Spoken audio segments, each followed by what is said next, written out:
আমরা আজকের ক্লাস শুরু করতে যাচ্ছি। আজকের ক্লাস হচ্ছে থার্মোডাইনামিক্সের ক্লাস নাম্বার 13। তো আজকের ক্লাসে আমরা ডিজেল সাইকেল শুরু করব। ডিজেল সাইকেলের প্রথমে কিছু থিওরি আলোচনা করার পরে আমরা অঙ্কে চলে যাব। আমরা প্রথমে ডিজেল সাইকেলের পিবি এবং টিএস ডায়াগ্রাম ডাবল একটু রিভিশন দিয়ে নিই। এখানে দেখো পিবি এবং টিএস ডায়াগ্রাম অঙ্কন করা আছে। এই যে এখানে এই যে 1 থেকে 2, 2 থেকে 3, 3 থেকে 4 এবং 4 থেকে 1, এটা হচ্ছে টিএস ডায়াগ্রাম। আমাদের অঙ্ক করতে মূলত পিবি ডায়াগ্রাম লাগবে, টিএস ডায়াগ্রাম তেমন লাগবে না। আমরা তবুও পিবি ডায়াগ্রামটা এখানে টিএস ডায়াগ্রাম রাখছি। আচ্ছা, প্রসেসগুলো দেখো 1 থেকে 2, এটা হচ্ছে adiabatic compression process. Adiabatic compression process এটা 1 থেকে 2 হচ্ছে অ্যাডিয়াবেটিক কম্প্রেশন। 2 থেকে 3 এটা হচ্ছে কনস্ট্যান্ট প্রেসার প্রসেস। 2 থেকে 3 হচ্ছে কি কনস্ট্যান্ট প্রেসার প্রসেস। তুমি যদি অঙ্ক করতে চাও, অঙ্ক যদি বুঝতে চাও, তাহলে এই জিনিসগুলো প্রসেস কোনটা প্রসেস কি এটা কিন্তু তোমার মুখস্থ থাকতে হবে।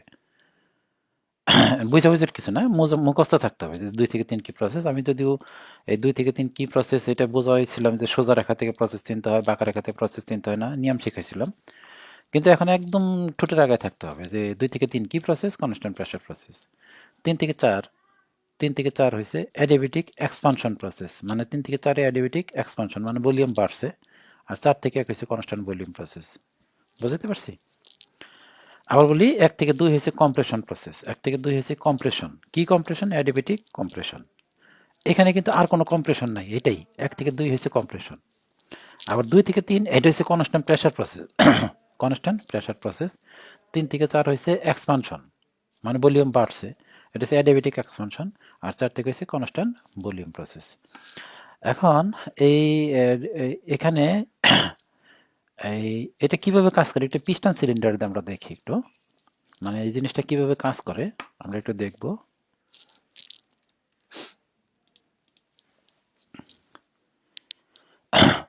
এখানে দেখো একটা পিস্টন সিলিন্ডার দেওয়া আছে। এটা টোটালটা সিলিন্ডার, এই যে এটা সিলিন্ডার। হ্যাঁ, এইটা হচ্ছে লালটা হচ্ছে তোমার পিস্টন। আর পিস্টনটা সিলিন্ডারের ভিতরে কিভাবে কিভাবে মুভ করে আমি দেখাচ্ছি তোমাদের।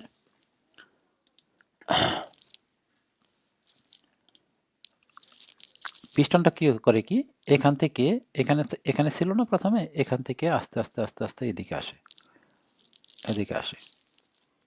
এদিকে আসার ফলে এখানে ভিতরে সিলিন্ডার ভিতরে বাতাসটা এটা কমপ্রেসড হয়ে যায়, মানে সংকুচিত হয়ে যায়।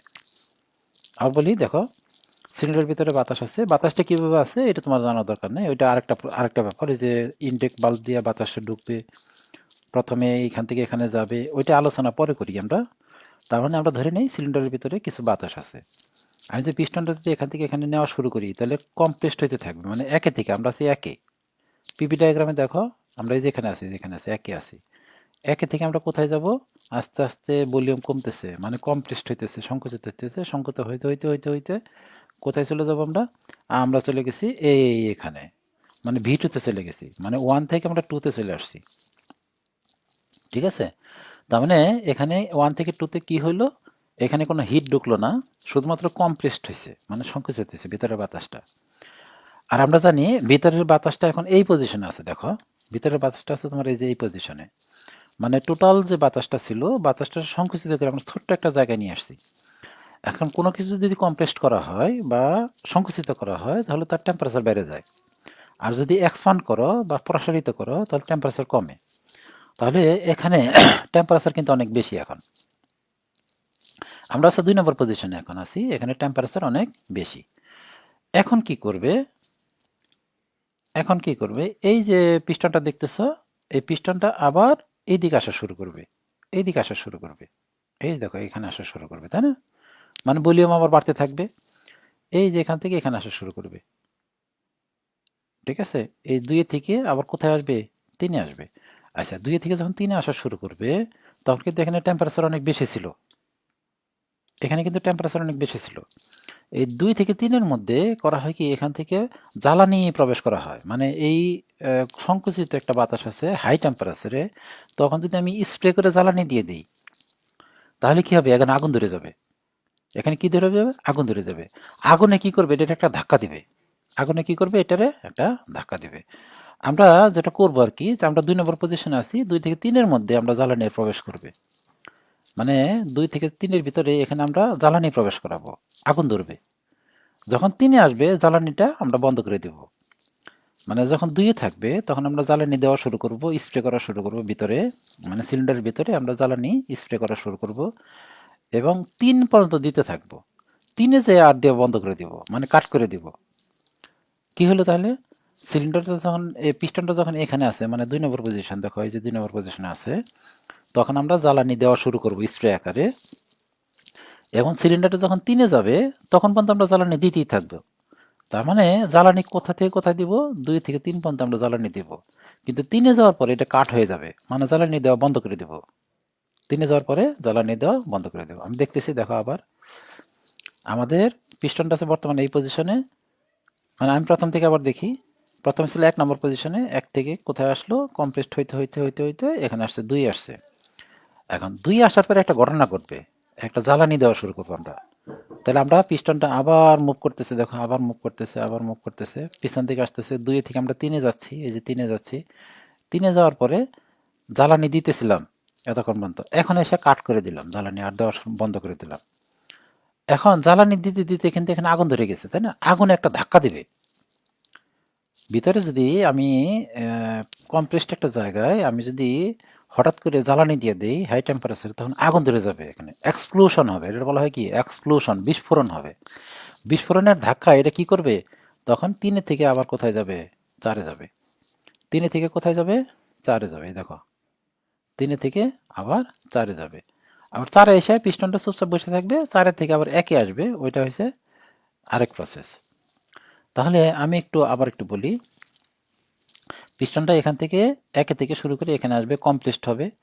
আবার 2-এ থেকে যখন 3-এ যাবে, ওই সময় 2 থেকে যখন 3-এ যাবে তখন ওই সময় জ্বালানি প্রবেশ করাবো আমরা। কি প্রবেশ করাবো বলো দেখি? জ্বালানি প্রবেশ করবে। বুঝতে পারছি? তার মানে এখান থেকে তখন একটা জ্বালানি ঢুকবে, মানে তাপ ঢুকবে, তাই না?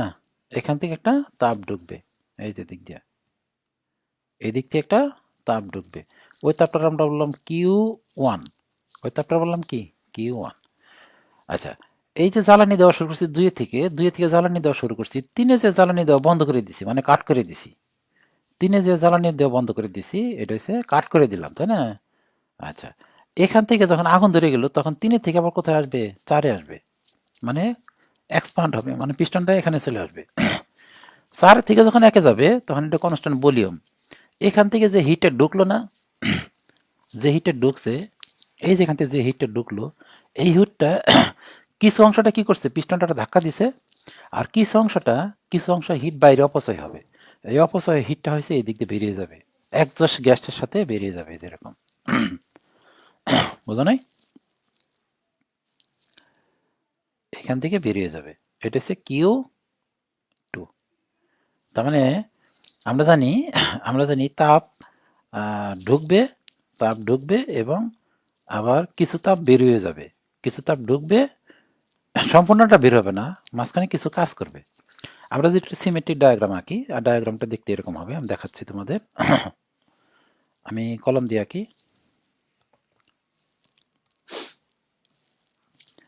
তার মানে এখানে একটা জ্বালানি ছিল, এখানে ছিল কি? ফুয়েল। ফুয়েলের থেকে তাপ বেরোবে, তাই না? ফুয়েল কি করবে? তাপ দেবে, Q1 পরিমাণ তাপ দিবে। কাকে দিবে? ইঞ্জিনকে দিবে। তো ইঞ্জিন কি তৈরি করবে? কাজ করবে। ইঞ্জিন করবে কাজ। আর যে তাপটা দিলাম ওই তাপটা সম্পূর্ণ কাজ হইল না। যে তাপটা আমরা দিলাম এখানে, সম্পূর্ণ তাপটা ইঞ্জিন কাজে পরিণত করতে পারবে না, কিছু তাপ বাইরে বের হয়ে যাবে, কিছু তাপ বাইরে বের হয়ে যাবে। এইটা হচ্ছে যেটা বের হয়ে যাবে, এটা হচ্ছে Q2। তার মানে এটা হচ্ছে তোমার সিঙ্ক, মানে যে তাপটা বাইরের পরিবেশ শোষণ করে নেবে তাকে বলা হয় সিঙ্ক। তার মানে আমরা এই 2 থেকে 3-এর ভিতরে যে তাপটা দিব, ওই তাপের কিছু অংশ কাজ করবে, কিছু অংশ বেরিয়ে যাবে। মানে এটা হচ্ছে কাজ, আর এটা হচ্ছে অপচয়। এটা হচ্ছে কাজ, আর এটা কি? অপচয়। বুঝাইতে পারছি?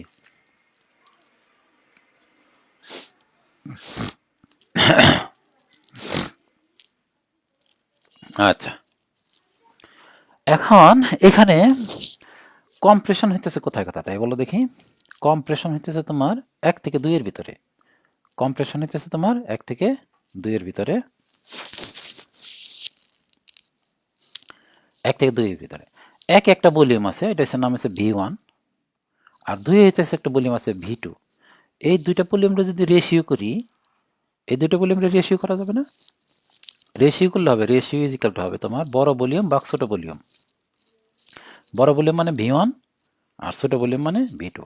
এই রেশিওটা বলা হয় কম্প্রেশন রেশিও। এই রেশিওটা বলা হয় কি? Compression ratio. আমরা এই কম্প্রেশন রেশিও কিন্তু আগের অধ্যায়ে অটো সাইকেলে করছি। মানে কম্প্রেশনে দেখা হয়েছে 1 থেকে 2, এখানে দুইটা ভলিউম আছে, এই দুইটা ভলিউমের যে অনুপাত তাকে বলা হয় কি? Compression ratio. আচ্ছা, এই V2-র আরেকটা কিন্তু নাম আছে, V2-র আরেকটা নাম আছে, V2 হয়েছে ভিসি। V2-র আরেকটা নাম আছে, এটার নাম কি? ভিসি। এই V2-টা কিন্তু ক্লিয়ারেন্স ভলিউম বলা হয়। V2 মানে কি? Clearance volume. ক্লিয়ারেন্স ভলিউম কেন? কারণ V2 সোজা তুমি নিচের দিকে আসো, নিচের দিকে আসো, দেখো সিলিন্ডারের ভিতরে এই জায়গাটা সবসময় ফাঁকা থাকবে, এখানে কিন্তু পিস্টন ঢুকবে না। এই জন্য এটার নাম কি? Clearance volume. তাহলে V2 এর আরেকটা নাম আছে ক্লিয়ারেন্স ভলিউম। ঠিক আছে? তাহলে আমরা আগের মতো যদি করি, ওই অটো সাইকেলে যেরকম করছি, অটো সাইকেলে করছি, তাহলে এটার বদলে আমি লিখতে পারি, দেখো এটার বদলে আমি লিখতে পারি, এই V2-র বদলে লিখলাম আমি ক্লিয়ারেন্স ভলিউম, আর এই V1 এর বদলে লিখলাম total volume. Total volume. Total volume কিভাবে? দেখো, এই যে V1টা হচ্ছে এখান থেকে শুরু করে এই পর্যন্ত, এই যে ওয়ানের ভলিউম মানে এই 0 থেকে এখান পর্যন্ত, তার মানে এই যে এখান থেকে শুরু করে এই পর্যন্ত টোটাল ভলিউম না? তার মানে এখানে যে ভিসি আছে, ভিসি আর যোগ ভিএস, তার মানে পরের লাইনে আমরা লিখতে পারি, এটা অটো সাইকেল আমরা করাইছি সুতরাং ডিটেলস এখানে যাচ্ছে না, বিসি প্লাস কি হবে? ভিএস ভাগ ভিসি। বুঝতে পারছি? তার মানে এই যে V1টা সমান সমান হয়েছে এই ভিসি আর এই ভিএস যদি যোগ করি, আমরা এই ভিসি আর এই ভিএস যদি যোগ করি, তাহলে টোটাল ভলিউম হবে। টোটাল ভলিউম হয়েছে এইটা। এই জিনিসগুলো আমরা অটো সাইকেলে ক্লিয়ার করে আসছি, কিন্তু আজকের আলোচনা একটা অন্যটা নিয়ে আলোচনা করব।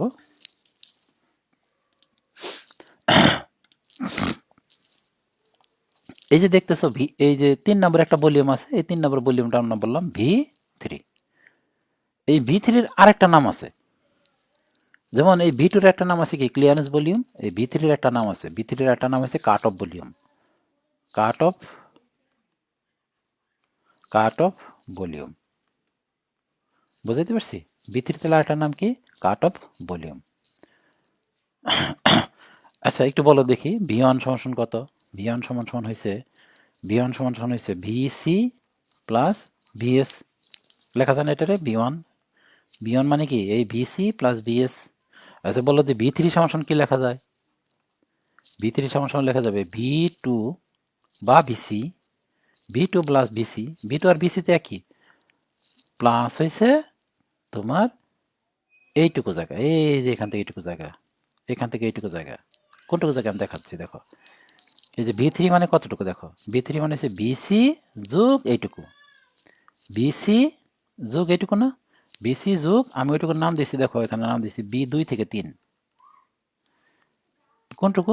এই যে আমি শেড দিয়ে দেখাচ্ছি, দেখো এই যে এইটুকু, এই জায়গাটুকু কত? B2 থেকে 3। আর এই জায়গাটুকু কত? বিসি। তাহলে B3 কতটুকু হবে? এই B3 দেখো, এই যে সোজা আসছি আমরা, এই যে এখান থেকে সোজা আসছি, তাহলে B3 কত হবে বলো? এই বিসি যোগ এইটুকু। ইজি ব্যাপার। এই বিসি যোগ এইটুকু, এই যে বুঝাইতে পারছি? শেড অংশটা এই যেটা, এই যে বিসি তো এইটুকু, তাই না? আর এইটুকু হয়েছে কি? B2 থেকে 3। তাহলে B3 কত হবে? এখান থেকে এখানে আরও এইটুকু আসতে হবে, তার মানে এখান থেকে শুরু করলাম, এইটুকু বিসি যোগ B2 থেকে 3 লেখা যায় না? এটা হচ্ছে B3। আর B3-র নাম কি? কাট অফ ভলিউম। B3-র নাম কি? কাট অফ ভলিউম। আচ্ছা, এখন B3 একটা ভলিউম আর V2 একটা ভলিউম, এই দুইটা ভলিউম দিয়ে একটা রেশিও বানানো যাবে। খেয়াল করে শোনো, আমরা 1 এবং 2 দিয়ে একটা রেশিও বানাইছিলাম না? এই 1 এবং 2 দিয়ে একটা রেশিও বানাইছিলাম, এরকমভাবে আমরা 2 এবং 3 দিয়ে একটা রেশিও বানাবো। 2 এবং 3 দিয়ে একটা রেশিও বানাবো। এই রেশিওটা হবে এরকম, দেখো আমি যদি লিখি আর ইজিক্যাল টু হবে তোমার বড় ভাগ ছোট, বড়টা হয়েছে V3 আর নিচে হয়েছে কি? V2। ঠিক আছে? আচ্ছা, এইটার ঠিক এইভাবে লেখা যায়, দেখো V3 বদলে লিখতে পারি আমরা বিসি যোগ B2 থেকে 3, আর নিচে লিখলাম আমরা বিসি। লেখা যাবে? দেখো তো, ভালো করে দেখো, ratio is equal two V3 ভাগ V2, একটা রেশিও বানানো যায় কিন্তু V3 ভাগ V2, আর B3 বদলে আমরা কি লিখতে পারি, BC যোগ B2 থেকে 3, BC যোগ B2 থেকে, এই শেড দেওয়া এরিয়াটা খেয়াল করো, এই যে শেডের এরিয়াটা BC যোগ B2 থেকে 3, BC যোগ B2 থেকে 3 ভাগ BC। এই যে একটা রেশিও বের করলাম আমরা 2 এবং 3 দিয়া, 2 এবং 3 দিয়া একটা রেশিও বের করছি না, এই রেশিওটা আমরা আর দ্বারা প্রকাশ করব না, এই রেশিওটা আমরা রো দ্বারা প্রকাশ করব। এই রেশিওটার কি দ্বারা প্রকাশ করব, রো দ্বারা, ঘনত্বের যে রো আছে না ওই রো দ্বারা প্রকাশ করব। এবং এটার নাম হচ্ছে কাট অফ রেশিও, এটার নাম কি, কাট অফ রেশিও। এটার নাম কি বলো দেখি, 1 থেকে 2 এটার নাম কি, কম্প্রেশন রেশিও, আর 2 থেকে 3-এর ভিতরে যে রেশিওটা তার নাম হচ্ছে কাট অফ রেশিও। কারণ কি, এখানে কাট অফ হয়, এই 3-এ এসে কাট অফ হয়, যে এই কারণে নাম দিচ্ছি আমরা কাট অফ রেশিও। 3-এ এসে কি কাট অফ হয় বলো দেখি, ফুয়েল কাট অফ হয়, মানে ফুয়েল দেওয়া বন্ধ হয়ে যায়, 3 আসার পরে ফুয়েল দেওয়াটা বন্ধ হয়ে যায়, এই জন্য 3-এর নাম দিয়েছি আমরা কাট অফ ভলিউম। এই যে B3 মানে কি, কাট অফ ভলিউম। কেন কাট অফ ভলিউম দিলাম নামটা, কারণ 3-এ আসার পরে যখন পিস্টনটা 3-এ আসে তখন ফুয়েল দেওয়া বন্ধ হয়ে যায়, মানে কাট অফ হয়ে যায়। কাট অফ হয়ে যাওয়া মানে কি, বন্ধ হয়ে যাওয়া। তো 3-এ এসে যেহেতু কাট অফ হয়ে যায়, এই জন্য 3-এর নাম দিচ্ছি আমরা কাট অফ ভলিউম। আর এই কাট অফ ভলিউম এবং এই ক্লিয়ারেন্স ভলিউম, B2 মানে কি, ক্লিয়ারেন্স ভলিউম না, দুইটার যে রেশিও তাকে বলা হয় কাট অফ রেশিও। বুঝতে পারি না, তাহলে কাট অফ রেশিও কি, কাট অফ ভলিউম বা ক্লিয়ারেন্স ভলিউম। আমি আবার একটু ডিটেলস আবার একটু লিখতেছি তোমাদের জন্য, ক্লিয়ারলি লিখতেছি। দেখো, প্রথমে আমি লিখি কম্প্রেশন রেশিও, কম্প্রেশন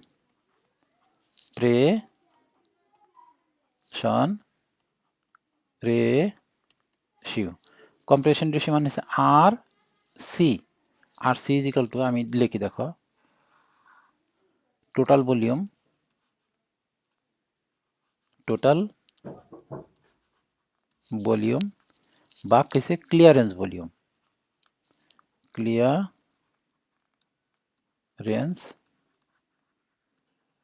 ভলিউম। ঠিক আছে কিনা দেখো, এটা হচ্ছে কম্প্রেশন রেশিও, দুইটা রেশিও আছে আর কি, আমরা দুইটা রেশিও, ঠিক আছে। তাহলে কম্প্রেশন রেশিও মানে হচ্ছে আরসি, আরসি মানে হচ্ছে টোটাল ভলিউম ভাগ ক্লিয়ারেন্স ভলিউম। টোটাল ভলিউম মানে কি, টোটাল ভলিউম মানে হচ্ছে ভিসি প্লাস ভিএস, এই যে বিসি প্লাস ভিএস, আর ক্লিয়ারেন্স ভলিউম মানে হচ্ছে কত, বিসি, পারবা? আচ্ছা, এটা যদি আমি এখান থেকে লিখি তাহলে এরকম লেখা যায়, এরকম লেখা যায় V1 ভাগ কত, V2, V1 ভাগ V2। এখনো দেখো cut off ratio, cut off ratio, cut off ratio প্রকাশ করে রো দ্বারা, রো ইজ ইকাল টু হবে cut off volume, cut off volume, cut off volume ভাগ হয়েছে clearance volume, cut off volume ভাগ clearance volume, cut off volume ভাগ কি হবে, ক্লিয়ারেন্স ভলিউম। আচ্ছা, কাট অফ ভলিউমটা আমরা লিখতে পারি, কাট অফ ভলিউমটা লিখতে পারি আমরা V3, আর ক্লিয়ারেন্স ভলিউমটা আমরা কি লিখতে পারি, V2 অথবা VC, আমরা V2 লিখলাম তাই না। আচ্ছা, এই B3-র বদলে আমরা কি লিখতে পারি দেখো, B3-র বদলে আমরা লিখতে পারি BC যোগ, এই যে BC যোগ B2 থেকে 3, B2 থেকে 3, আর B2-র বদলে লিখতে আমরা কি, BC। বুঝতে পারছো, এই যে এই জিনিসটা কিন্তু বুঝতে হবে, না বুঝলে কিন্তু হবে না, এই জিনিসটা কিন্তু বুঝতে হবে। ওকে, আমার মনে হয় ক্লিয়ার হয়ে গেছো যে দুইটা রেশিও আছে এখানে।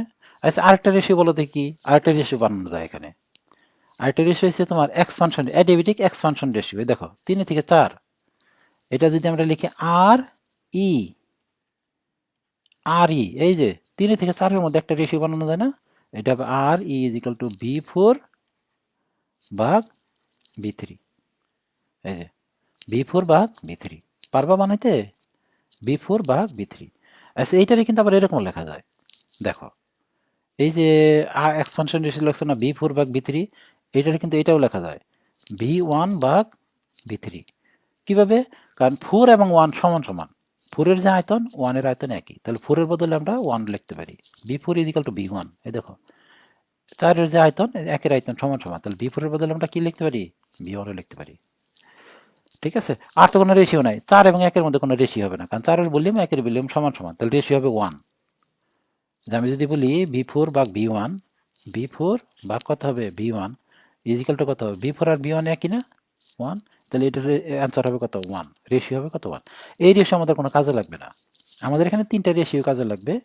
তিনটা রেশিওর মধ্যে একটা রেশিও হচ্ছে তোমার কম্প্রেশন রেশিও, আরেকটা নাম হচ্ছে কাট অফ রেশিও, আরেকটা হচ্ছে অ্যাডিবেটিক এক্সপানশন রেশিও। মানে রেশিও মানে হচ্ছে একটা আয়তন ভাগ আরেকটা আয়তন। রেশিও মানে কি, একটা আয়তন ভাগ হয়েছে আরেকটা আয়তন। বুঝতে পারছি? ভালো করে একটু খেয়াল করে দেখো, ঠিক আছে। আচ্ছা, আমরা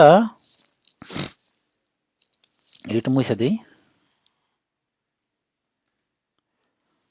এটা যদি প্র্যাকটিস না থাকে তুমি কিন্তু পারবা না অঙ্ক।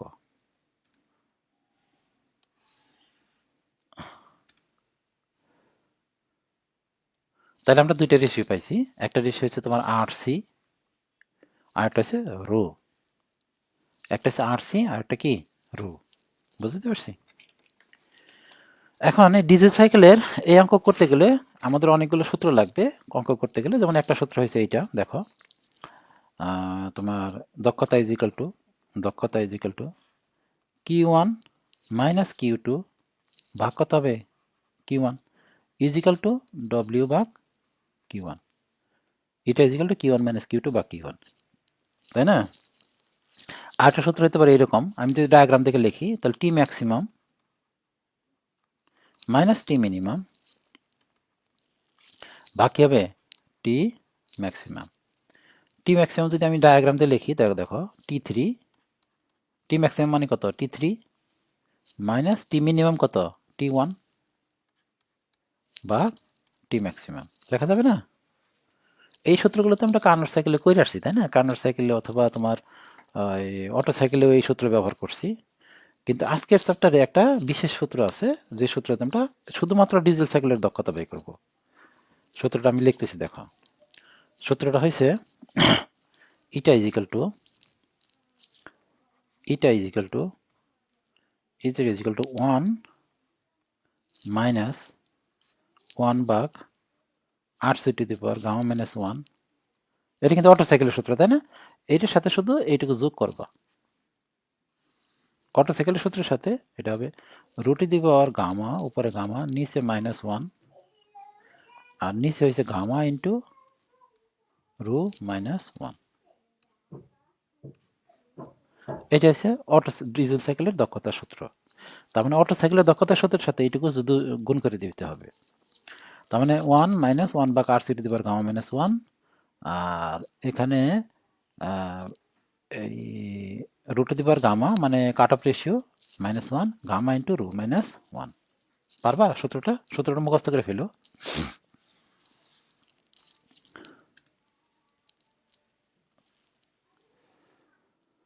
আচ্ছা, এখন আমরা ডিজেল সাইকেল ইঞ্জিনের, আমরা অটো সাইকেল ইঞ্জিনের করছি জিনিসটা, যে ধরো আমি একটা আঁকি, হ্যাঁ, আঁকার পরে আমি বোঝাচ্ছি। একটা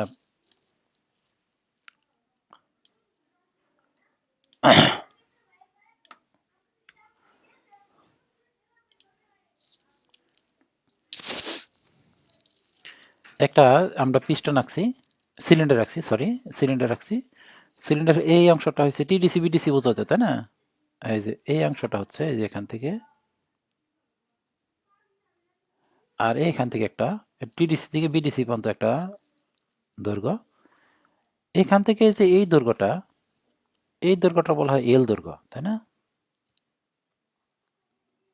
এই দৈর্ঘ্যটা বলা হয় কি এল বা স্ট্রোক দৈর্ঘ্য।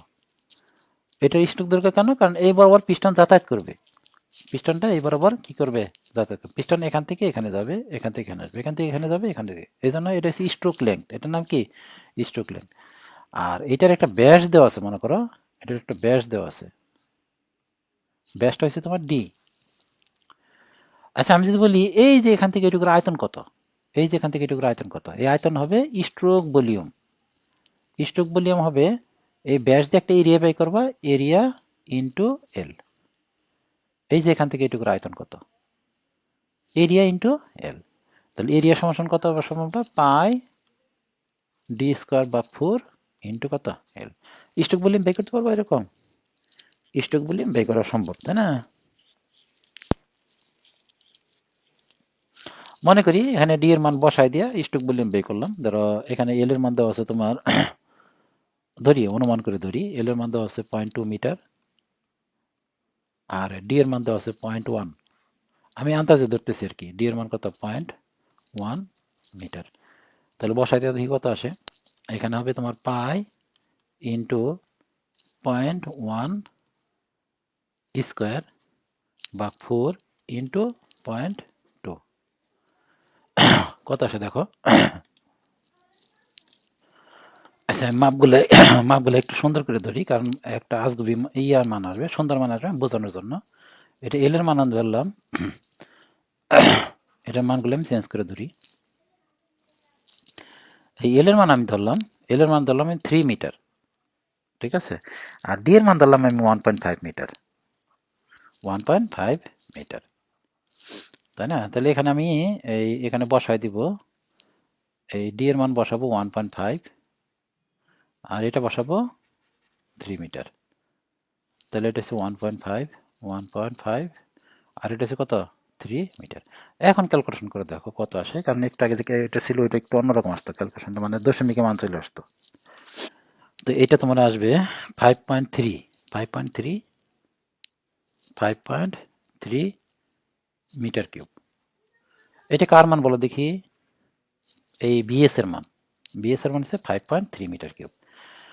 আর তাহলে আমাদের এখানে একটা আমরা করতেছি আর কি, বিএস এর মান পাইলাম আমরা, বিএস এর মান হয়েছে 5.3 মিটার কিউব। আর ধরো অঙ্কের মধ্যে ভিসিউ দেওয়া আছে, ভিসিউ দেওয়া আছে তোমার, মনে করো ভিসিউ দেওয়া আছে তোমার 1 মিটার কিউব, 1 মিটার কিউব। আচ্ছা বলো তো তাহলে কম্প্রেশন রেশিও কত হবে? ভিসি দেওয়া আছে, ভিএস দেওয়া আছে, কম্প্রেশন রেশিও কত হবে? কম্প্রেশন রেশিও আমরা জানি RC, RC is equal two V1 ভাগ কত ভি2, ভি1 ভাগ ভি2 না? তাহলে আমরা এটার এই ডিটেলস লিখতে পারি, ভি1 এর বদলে লিখতে পারি আমরা বিসি প্লাস ভিএস ভাগ কত হবে ভিসি, সমান সমান দেখো মান বসায় দাও।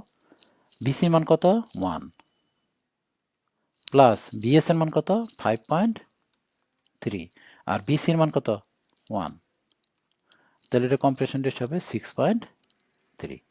এটা হচ্ছে কম্প্রেশন রেশিও, কম্প্রেশন রেশিও না?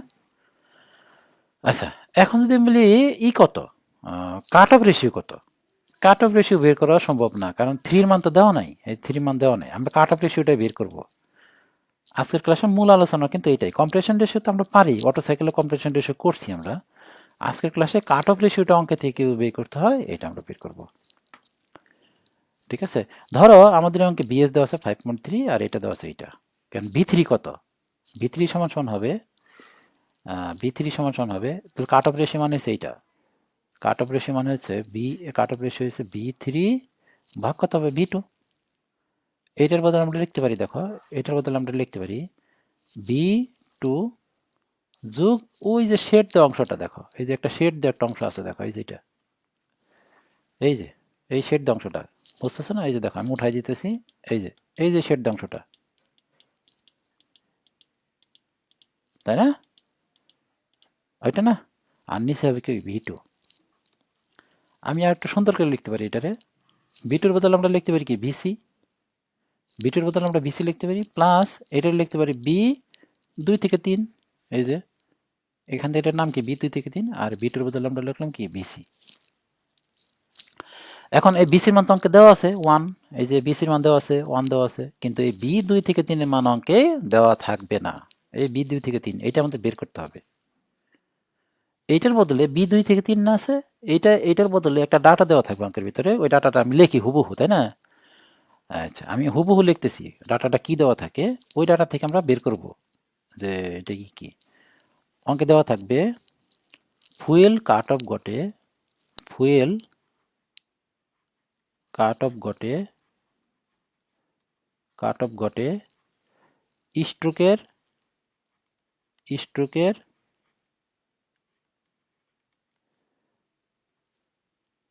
স্ট্রোকের 3/1 অংশে 3/1 অংশে এই যে ডাটাটা দেওয়া থাকবে ওই এইটা কি জন্য দেওয়া থাকবে বলো দেখি ওই B2 থেকে 3 বের করার জন্য এই অংশটা বের করার জন্য এই যে এটা বের করার জন্য এটার কথাই বলা আছে এখানে ফুয়েল কাট অফ ঘটে স্ট্রোকের 3/1 অংশে এই 2 থেকে 3 আছে না এটা কথাই বলছে ফুয়েল কাট অফ ঘটে স্ট্রোকের 3/1 অংশে স্ট্রোক কোনটুকু বলো দেখি এই যে এইটুকু 5.3 এই 5.3 এর 3/1 অংশ হইছে এইটা এই লাইনটার অর্থ হয়েছে যে B2 থেকে 3 হচ্ছে এই স্ট্রোকের 3/1 অংশ তাহলে আমি লিখে ফেলি তাহলে B2 থেকে 3 ইজিক্যাল হবে B2 থেকে 3 ইজিক্যাল হবে BS এর 3/1 BS এর 3/1 বুঝতে পারছি B2 থেকে 3 হচ্ছে BS এর 3/1 এই যে বলছে কাট অফ ঘটে স্ট্রোকের 3/1 অংশে তাহলে আমরা ইজিলি বের করে ফেলতে পারবো BC ইজিক্যাল টু B2 থেকে 3 BS এর মান কত 5.3 আর এর মানে ইন্টু 3/1 দেখো তো কত আসে এটা আসবে তোমার ভাগ হয়েছে 3 5.3 তাহলে আসবে 1.767 এটা আসবে B2 থেকে 3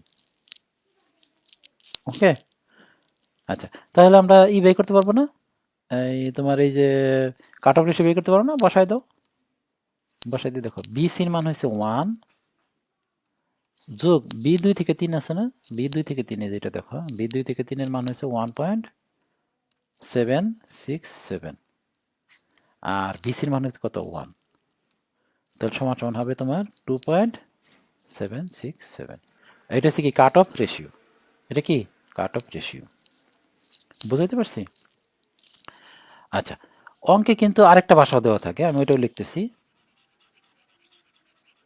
অঙ্কে আরেকটা ভাষা দেওয়া থাকে আমি একটু টোটালটা ডিলিট করে দিই এটা অঙ্কে এরকমও দেওয়া থাকে এই যে 3/1 অংশ বলছে না 3/1 অংশ না বললে এরকম দেওয়া থাকে দেখো আমি লিখতেছি এরকম দেওয়া ফুয়েল কাট অফ ঘটে স্ট্রোকের 10% 10% ফুয়েল কাট অফ ঘটে স্ট্রোকের 10% ফুয়েল কাট অফ ঘটে স্ট্রোকের 10% এই 10% মানে হচ্ছে এরকম 100/10 10% মানে কি 100/10 তাহলে B2 থেকে 3 কত হবে বলো দেখি B2 থেকে 3 হবে তোমার এই যে এই B2 থেকে 3 B2 থেকে 3 হবে স্ট্রোকের মানে BS এর 10% অথবা এটা আমি লিখতে পারি BS এর